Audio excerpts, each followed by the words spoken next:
Hello guys, അപ്പോൾ എല്ലാവർക്കും KL56 വ്ളോഗ്സിലേക്ക് സ്വാഗതം. നമ്മളിന്ന് ഉണ്ടാക്കാൻ പോകുന്നത് ഓറിയോ ഷേക്കാണ്. ഇതിന് വേണ്ടത് ഒരു ഓറിയോ, ബൂസ്റ്റ്, പാല്, പിന്നെ നമ്മൾ ചോക്ലേറ്റ് സിറപ്പ് എടുത്തിട്ടുണ്ട്.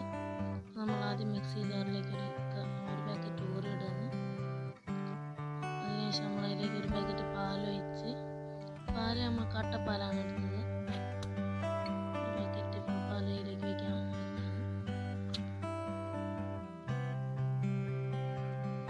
അതിനുശേഷം നമ്മൾ 3 ടീസ്പൂൺ പഞ്ചസാര ഇട്ടതിന് ശേഷം അത് നന്നായി ഒന്ന് ഷേക്ക് ചെയ്തെടുക്കുകയാണ്, മിക്സിയിലിട്ട് അടിച്ച്. അതിനുശേഷം നമ്മൾ ഗ്ലാസ്സിലേക്ക് ചോക്ലേറ്റ് സിറപ്പ് എടുത്തിട്ട് അതിലേക്ക് ജ്യൂസ് ഒഴിക്കുകയാണ്. നമുക്ക് നല്ല സ്മൂത്തായിട്ടാണ് ആ ചോക്ലേറ്റ് ഒക്കെ അതിൻ്റെ മുകളിൽ പതിഞ്ഞ് വന്നിട്ടുണ്ട്. പിന്നെ അതിലേക്ക് കുറച്ച് ബൂസ്റ്റ് ഇട്ട്